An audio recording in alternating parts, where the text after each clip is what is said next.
my sadness like a stone. We have yearned, we have yearned. We have sometimes felt so utterly alone. While we turn, while we turn, we've been stricken by the wonder of it all. Stricken down, stricken down. We have sometimes felt so faint we want to fall.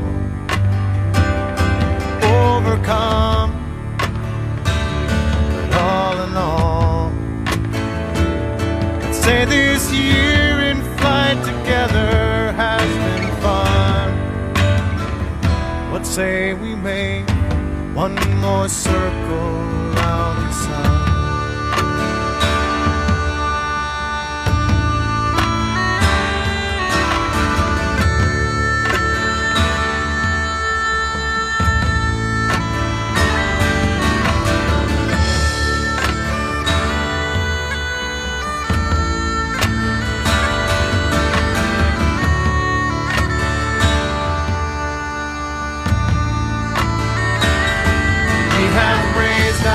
Fists in anger and we've tried work it out,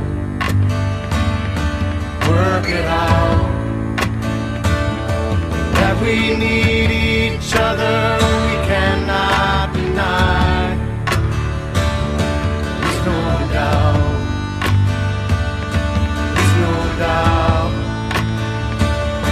Let us leave another dream in outer space while we're turning, while we're turning on this planet home that holds our human race. We still are learning, all in all. Say this year in flight together has been fun. What say we make one more circle around the sun? Say this year in flight together has been a good, good one. What say we make one more circle, one more circle, one more circle around the sun.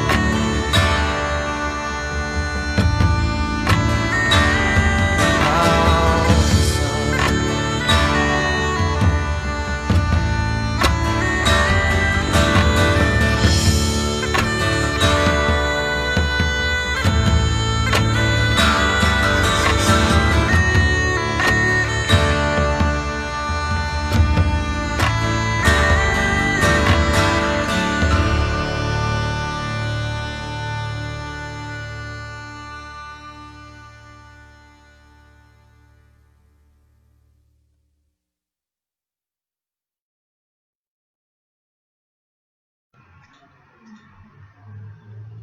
Know the ways of the ones who take care of you, so that you may take care of them.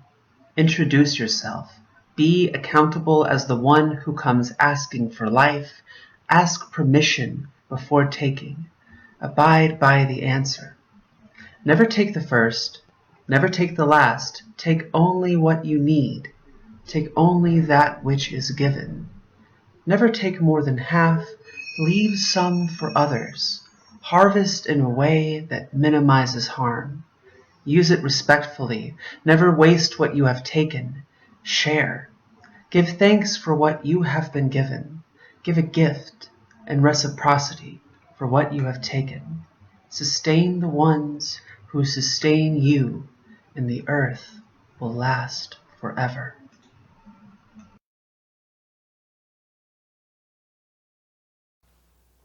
Hi, this is hymn number 188. Those of you who are regular UU attenders know this. Round, So just pick a part and sing along, please.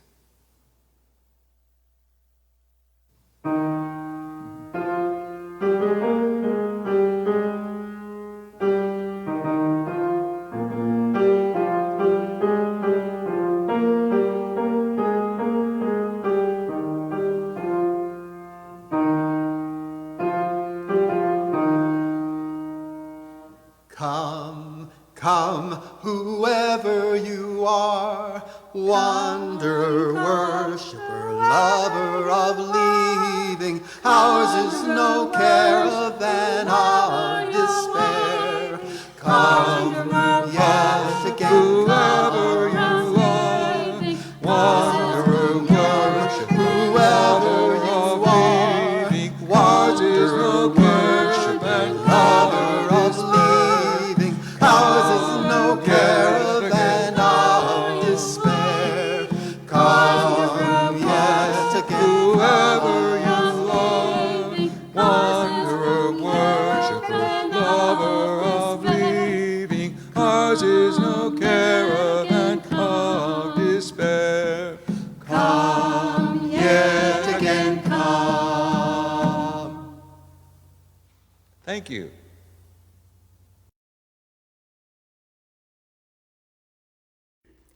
Love is the spirit of this church, and service is its law. To dwell together in peace, to seek the truth in love, and to help one another.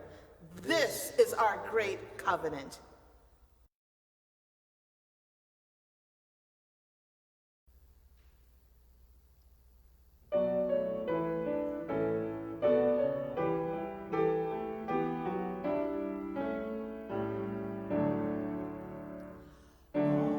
Creatures of the earth and sky, come, kindred, lift your voice on high. Alleluia, alleluia, bright burning sun with golden beam, soft shining moon with silver gleam.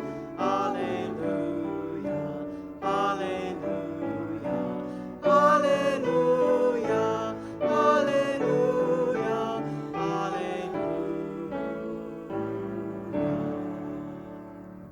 Swift rushing winds so wild and strong, white clouds that sail in heaven along. Alleluia, alleluia, where rising morn in praise rejoice, high stars of evening find a voice. Alleluia, alleluia, alleluia, alleluia, alleluia.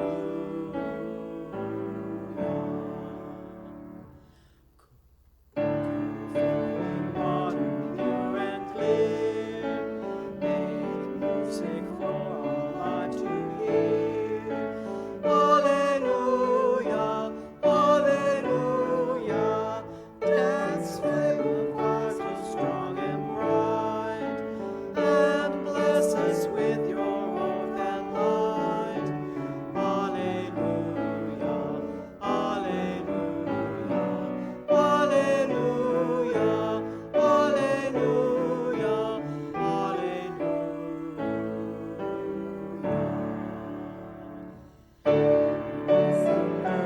Day by day, breathe forth your blessings on our way.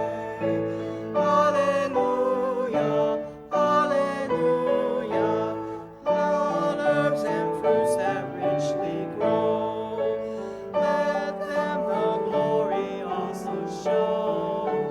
Alleluia, alleluia, alleluia, alleluia, alleluia.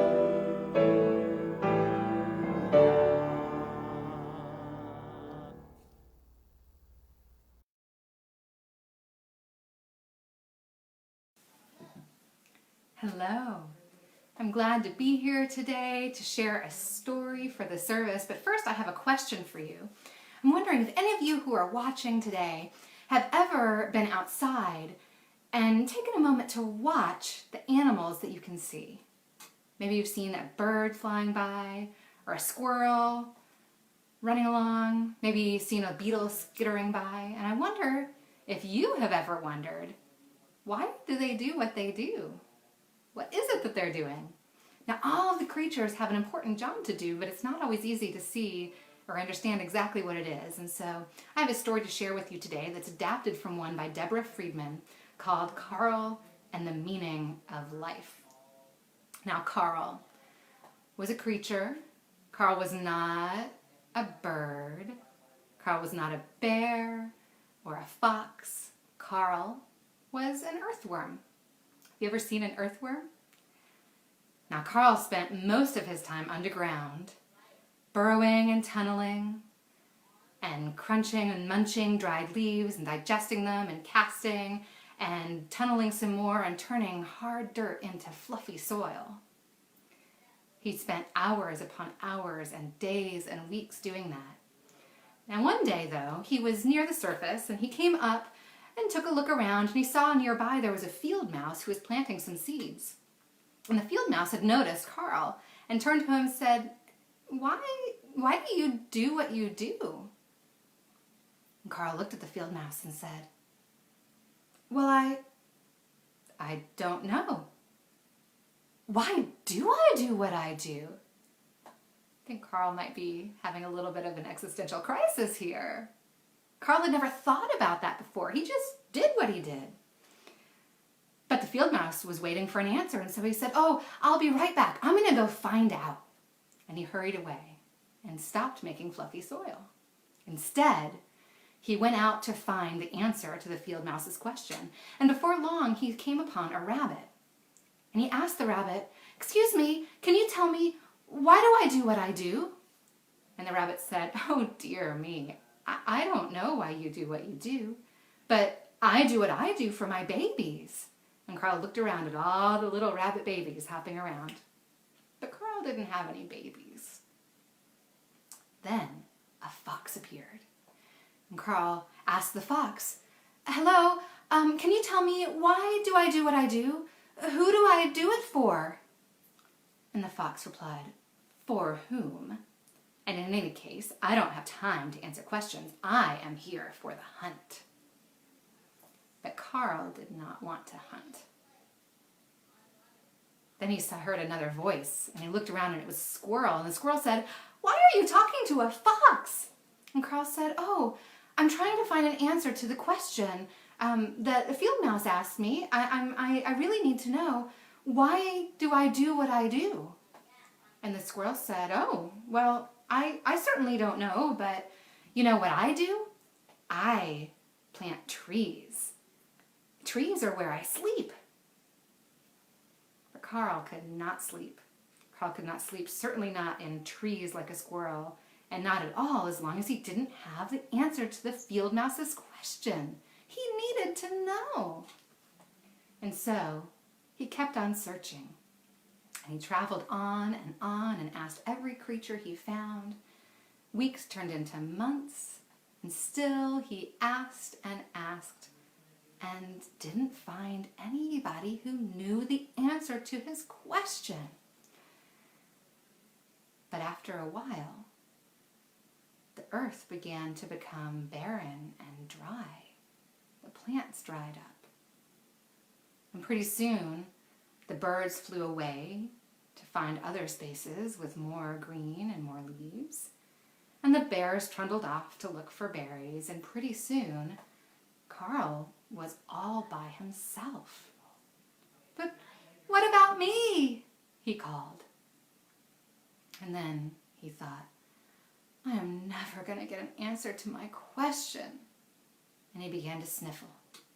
But then he heard an answering, echoing sniffle, followed by a little squeak, and he looked over, and there he saw the saddest little ground beetle he had ever seen. And the beetle said, I can't find any grubs. And Carl said, Oh, well, wait just a minute. And Carl went and looked under a rock. No grubs. Then Carl poked at the ground, and it was hard as a rock. The dirt was so hard. And he thought, where is my fluffy soil? And then he knew what he needed to do. And he told the beetle, I'll be right back. And what do you think he did? He began to burrow and tunnel under the ground. He began to crunch and munch the dead leaves, digest them, and cast and continue tunneling until after a while, he began to turn the soil nice and fluffy again, and it became rich soil. And pretty soon, the plants began to grow again, and the creatures began to come back. The field mouse he saw again one day, and the field mouse said, you made my plants grow. And ever after that, when somebody wondered, why do I do what I do? The creatures suggested that maybe they should go and talk to Carl. That is our story for today.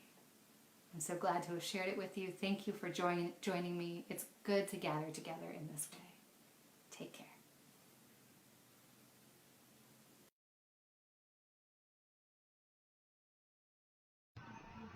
Today's reading comes from Aldo Leopold's A Sand County Almanac and Thinking Like a Mountain. We reached the old wolf in time to watch a fierce green fire dying in her eyes. I realized then and have known ever since that there was something new to me in those eyes, something known only to her and to the mountain. I was young then and full of trigger itch. I thought that because fewer wolves meant more deer, that no wolves would mean hunter's paradise. But after seeing the green fire die, I sensed that neither the wolf nor the mountain agreed with such a view. I now suspect that just as a deer herd lives in mortal fear of its wolves, so does a mountain live in mortal fear of its deer. And perhaps with better cause, for while a buck pulled down by wolves can be replaced, in 2 or 3 years a range pulled down by too many deer may fail of replacement in as many decades. So also with cows. The cowman who cleans his range of wolves does not realize that he is taking over the wolf's job of trimming the herd to fit the range. He has not learned to think like a mountain. Hence, we have dust bowls and rivers washing the future into the sea.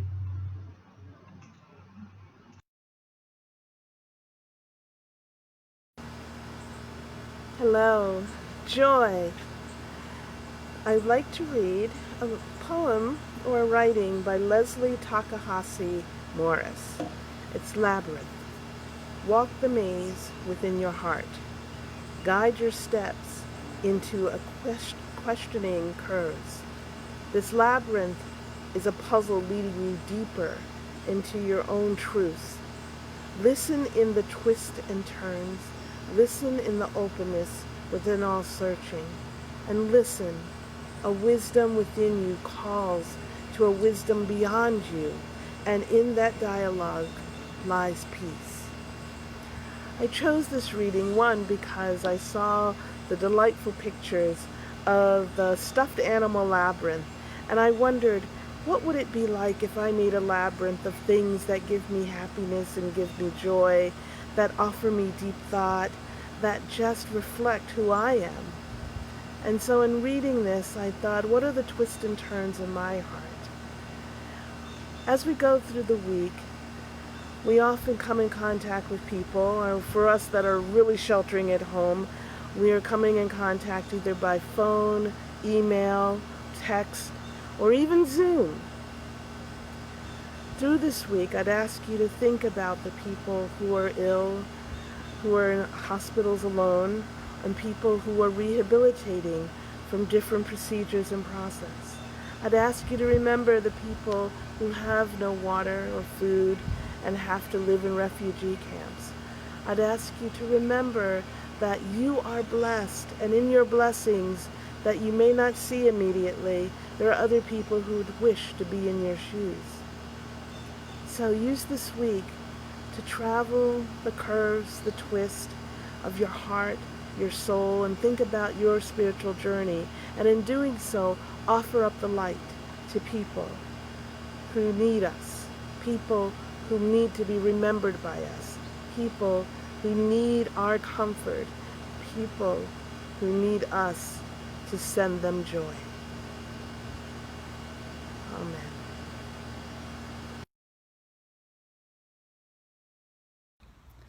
Hey there, happy Sunday. It's Taylor Thomas, and I serve as the stewardship chair for TVUUC.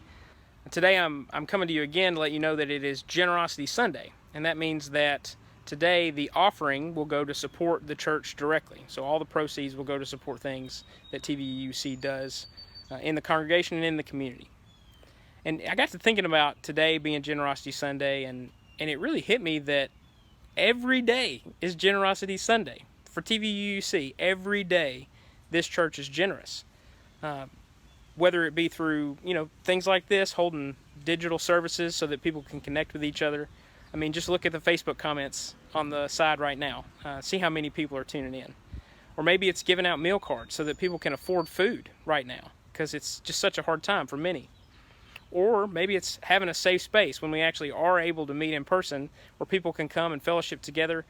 All different kinds of events happen at this church throughout the year. Or maybe it's just going out and volunteering in the community. A number of our members are very active in different nonprofits.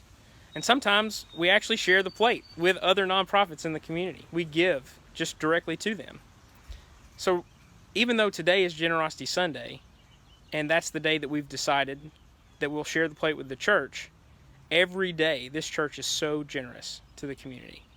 And so today, if you want to give, you can go to tvuuc.org/give,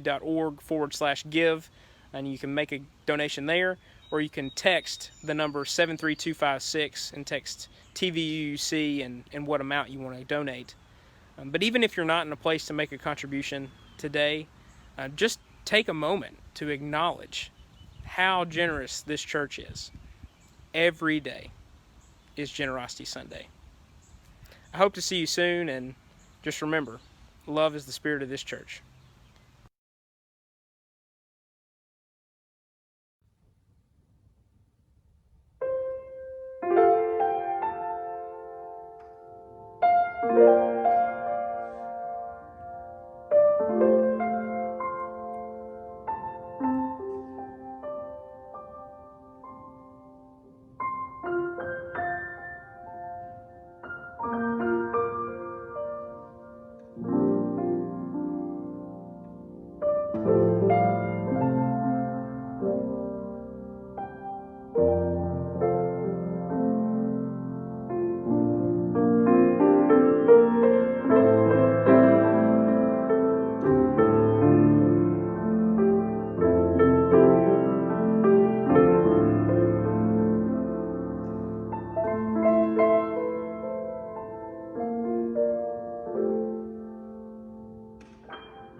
trust the wisdom in each of us, every color, every creed and kind, and we see our faces in each other's eyes.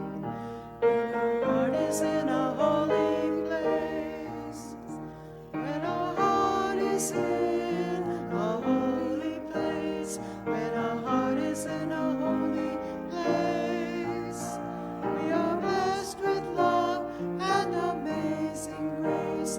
When our heart is in a holy place, when we tell our story from deep inside, when we listen with a loving mind, and we hear our voices in each other's words, then our heart is in a holy place.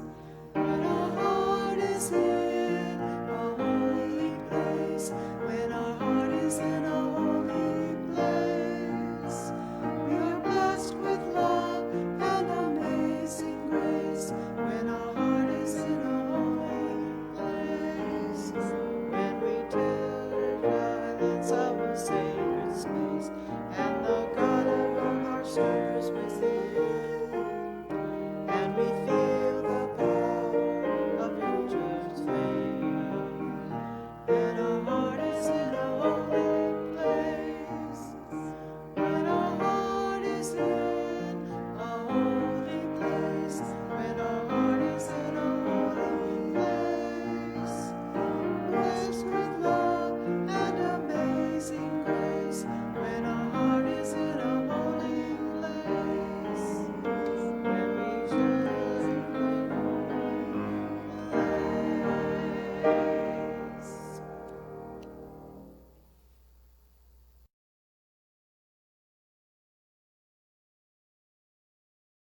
I have been writing and warping and working this sermon for over a month now, and in that month I've been impacted with all manner of opportunity to grow in my ministerial formation as I've been practicing hospital chaplaincy in Johnson City as part of my clinical pastoral education. And I have loved every minute of it, and I must start this sermon with a heart of thanks for this community of Tennessee Valley Unitarian Universalist Church, for helping me find my feet and to set me on my way towards this call to ministry and even into the heart of human hurt dwelling in Johnson City Medical Center. Particularly now, with the pandemic, I feel at once fortunate that I was able to find a place to study, and also anxious of the realities of spending a great deal of time in the place where people with the virus are taken for treatment. I don't have too much exposure to people in the COVID-19 units. Sometimes receive calls from their nurses asking for prayer. Mostly, I've spent my time learning with this small group of wonderful colleagues I've found myself with and responding to referrals for pastoral care. And on those calls, we might witness to all manner of the worst sorts of days a person might experience, but also to the wild wonders and resiliencies of the human heart. You truly never know what lies beyond the hospital door. Pure mystery. It's scary sometimes, awe-evoking, almost always like coming up to the altar for the first time. Often we are called to bring humanity and gentle listening to some of the most awful experiences the human body can endure. In the impersonal context that the hospital so often brings, the chaplain brings the soft edge of humanity, of relationship, but in bringing that humanity and relationship and bringing ourselves to bear, one must root oneself in some sustaining force, something bigger than oneself. The learning group, talking with my family and my partner, playing music, and having the opportunity to bring worshipful experiences to my Unitarian Universalist family have gotten me through. All in all, this experience has had me reflecting on the ways that we need one another, and all the ways that we might know it, to really know it, to understand it in our bones, that in its knowing we might be transformed. It's a challenge to stay consistent with a theme or a message when one is immersed in all these potentialities for growth and personal transformation, but the experience of CPE has nonetheless stirred my imagination regarding the ways in which we are, all of us, connected, and how our sense of individual differentiation, the self-reliance, the rugged individualism that is so often exalted in our cultures, particularly in white, upper middle class United States, cannot sustain us or the future to come. I speak of the self-reliance of the transcendentalists such as Emerson and Thoreau that I so loved and still do, whose thought and writing inspired much of this tradition that we are celebrating and worship today. Such a self-reliance, this total reliance on one's own powers, may be insufficient as a sustaining ethic. Said simply, we need one another. In the hospital, in my first week on the floor, I stood in the ICU shadowing a colleague while a family mourned their dying son, gripping his hand while his life slipped away. There was nothing to say. There was nothing anyone could do to make the situation better. I heard the mother cry out, "This is the worst thing. This is the worst day of my life." I thought about all the worst days of my life. I thought of the worst days to come. I saw the younger brother reach over his brother's broken body, tangled in wire, and placed a hug. I heard him whisper, "I love you, bro," under choking breath. I saw the father place his big arms around his family, tears still flowing from his eyes. And my colleague and I, we stood. We witnessed. A non-anxious presence. A prayer for healing when it's over. Witnessing to death like this, surrounded by the loving embrace of the mother mountains of northeastern Tennessee, holding us like a mother holds her child, this juxtaposition of the grandeur and the grim has made it more clear to me than ever that we need each other. As we walked away from that room, and I stopped to look at the mountains, my colleague asked me what I was feeling. I wasn't sure, but I was sure glad I had her with me to talk it through. I was glad that son had his family, and that his family had each other, and that my colleague and I were able to be there to be present to that pain and to witness to and to be a conduit for that love which is bigger than us, which sustains us. Perhaps now more than ever we feel the call to renew our relationship with that which roots and sustains us. That which lies beyond ourselves is bigger than ourselves. God or gods, the resilient wonders of nature, or the simple profound joys of belonging to a community of care. Any number of sources might sustain and guide us in an uncertain world. In the hospital, I've witnessed to people's varying dimensions of faith and found it fascinating and such a gift to be able to enter into the lives of total strangers in such an intimate way. But more profound still is the holy love that wells up in relationship between a family surrounding their dying son. The depths of sadness and the heights of hope all swimming together. And for those for whom no one is waiting, I have learned that it is the chaplain's role to be that somebody waiting on the outside, to grant some dimension of humanity to an all too inhuman context. Ultimately, it is the relationships, from whencever they come, that make the unbearable at least a little more bearable. From a mother crying out, "This is the worst day of my life," as the life slips out of her eldest child, it is the embrace of her loving children and her living children and husband that sustain her in that moment. As I am charged to be in discernment of the sacred in this often intense learning environment, it is in this embrace that I most readily see God, not in the chapel, not in the prayer, but in the face strewn with tears, the broken body, the wounded heart, and the embrace that holds it all together despite itself. As I leave these rooms of woe and worry, I often find myself drawn again to the mountains out the window, rising up over the horizon, cradling an evening sun.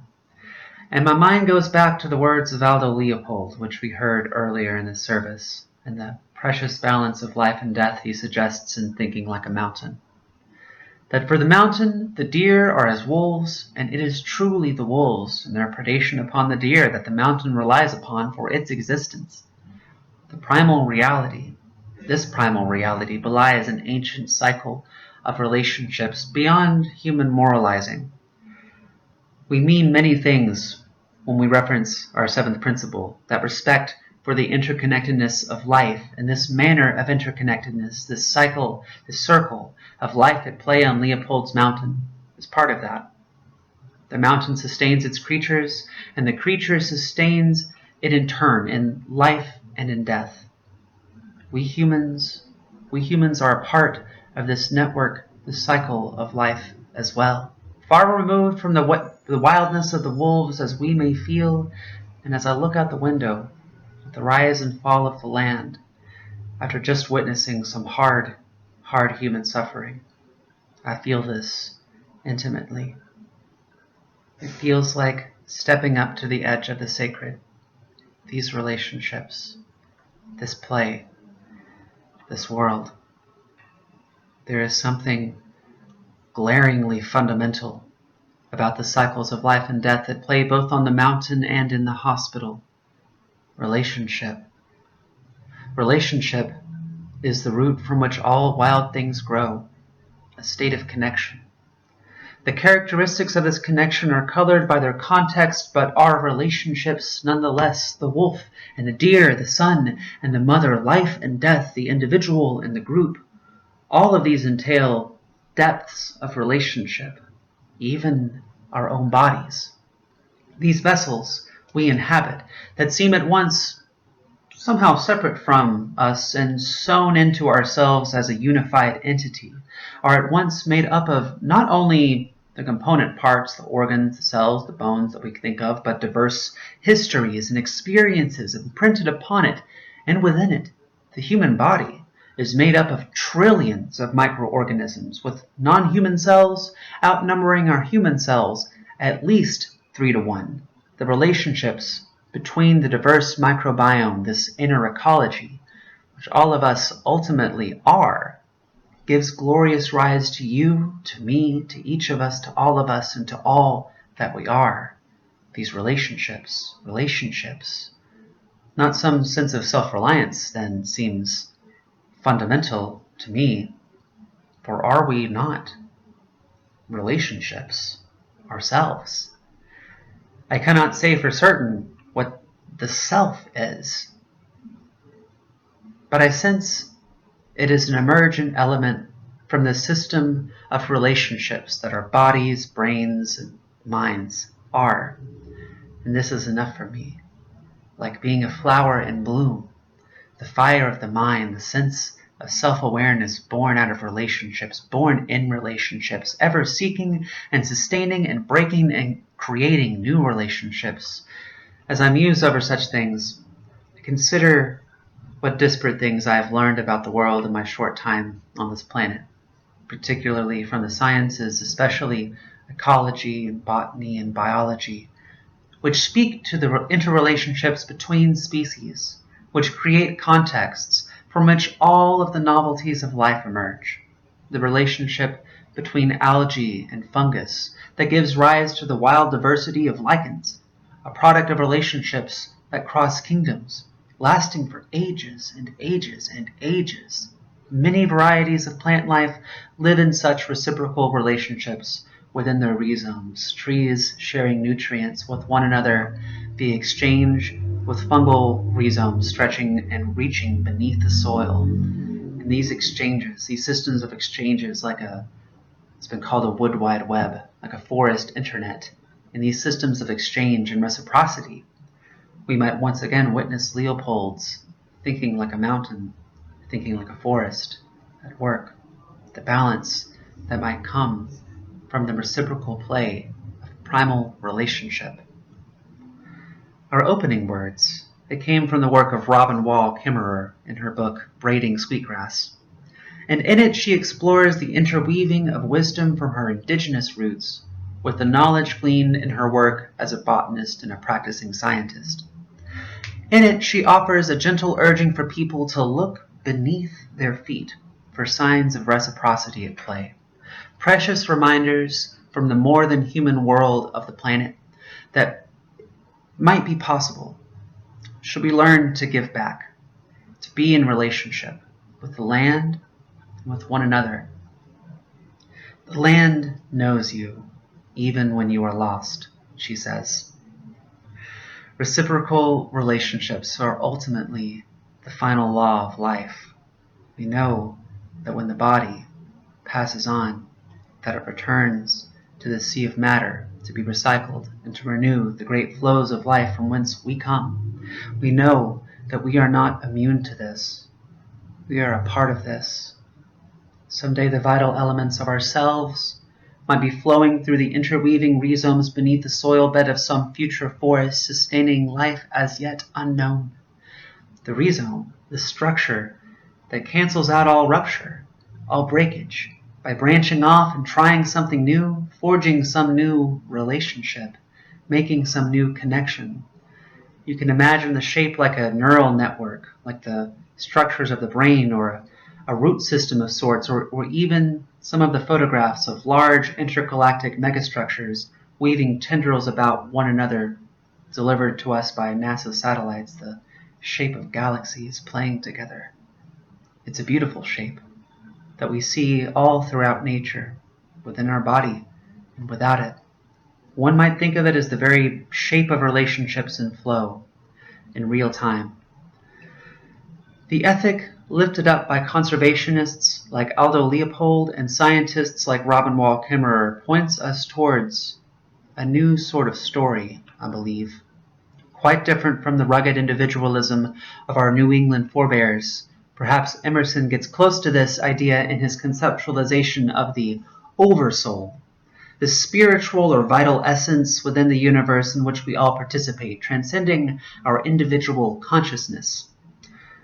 And as I consider the work of the authors we have explored thus far, and in the light of all I have experienced at CPE this summer and just walking in the woods, I have found myself drawn towards an idea of an undersoul, or an understory, the story told in the soil, told in the mountain, told in the ecologies of our own bodies, told in the human relationship in the hospital room. It is a story without end, one in which we inevitably participate, far above our heads, yes, but also directly beneath our feet, in the here and now, with all the human and more than human life around us.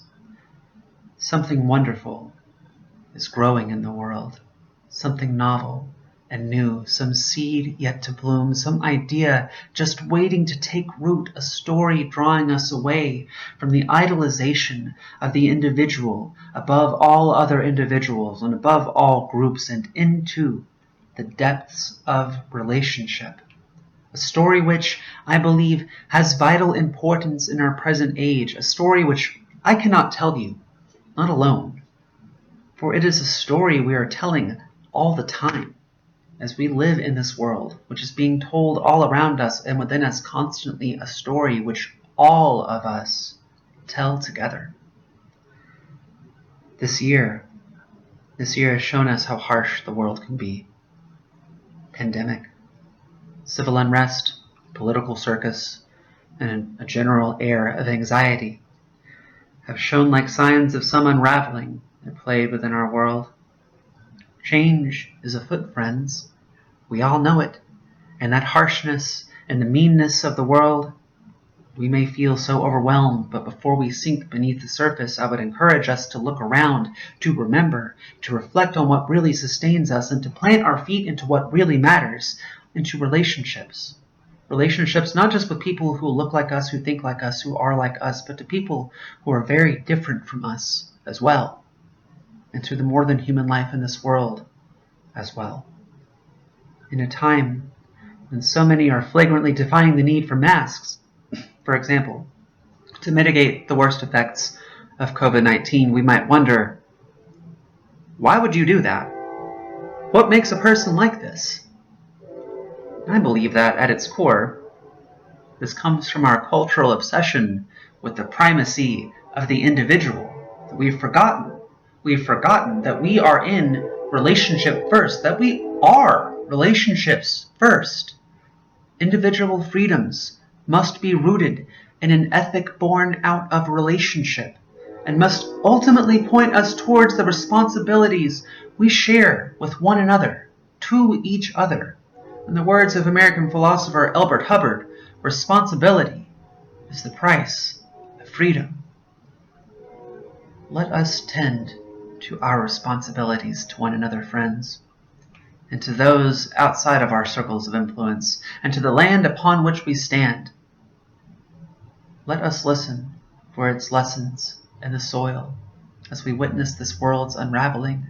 And in the midst of that unraveling, let us weave a world better than the one that we have known. Let us think like a mountain, considering balance in the world and its precarious nature, and let us lean into deep reciprocity in our relationships as we are called into responsibility. When we take, let us know that we have a responsibility to give back. When we give, let us know that we are sowing the seeds of a new ethic, a new culture, a new way of being in this world that's really as old as dirt, old as time. A new world awaits for us to sow, to weave, to dream, and to grow into being. Let us tell the stories that bring us closer to one another, closer to our own roots, and closer toward that beloved community on the horizon. We will get there, friends, one step, one shoot, one relationship at a time.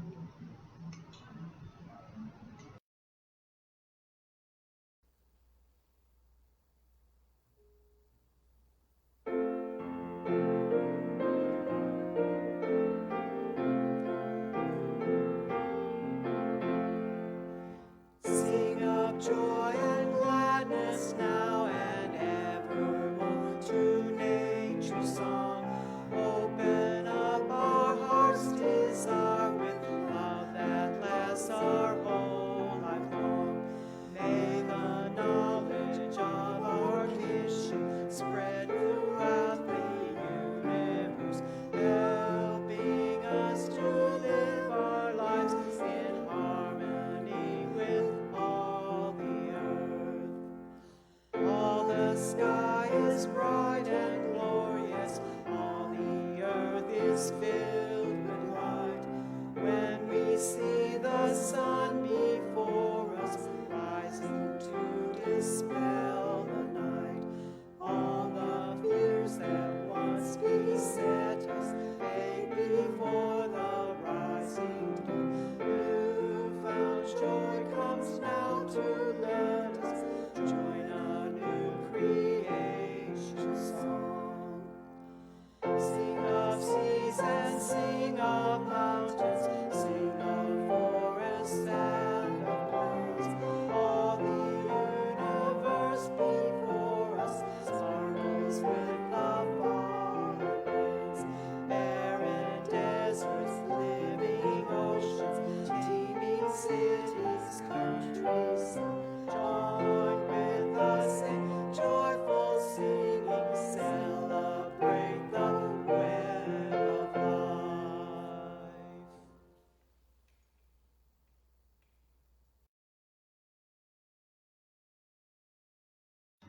As we turn, and return again, let us turn back to the words of Robin Wall Kimmerer in Braiding Sweetgrass.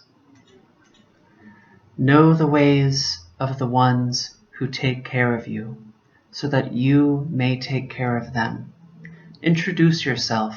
Be accountable as the one who comes asking for life. Ask permission before taking. Abide by the answer. Never take the first. Never take the last. Take only what you need. Take only that which is given. Never take more than half. Leave some for others. Harvest in a way that minimizes harm. Use it respectfully. Never waste what you have taken. Share. Give thanks for what you have been given. Give a gift and reciprocity for what you have taken. Sustain the ones who sustain you, and the earth will last forever.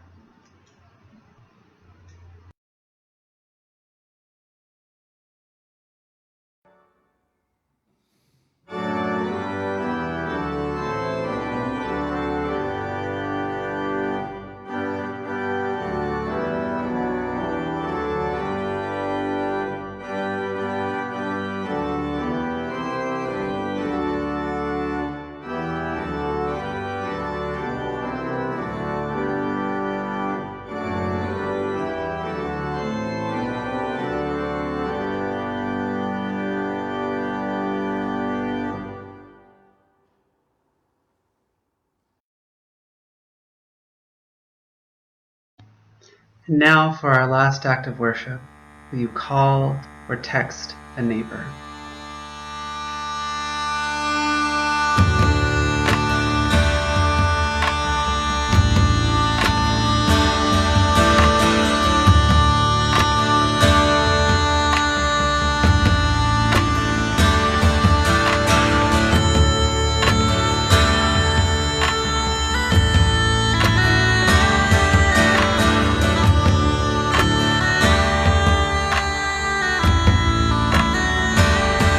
We have been weighed down by sadness like a stone.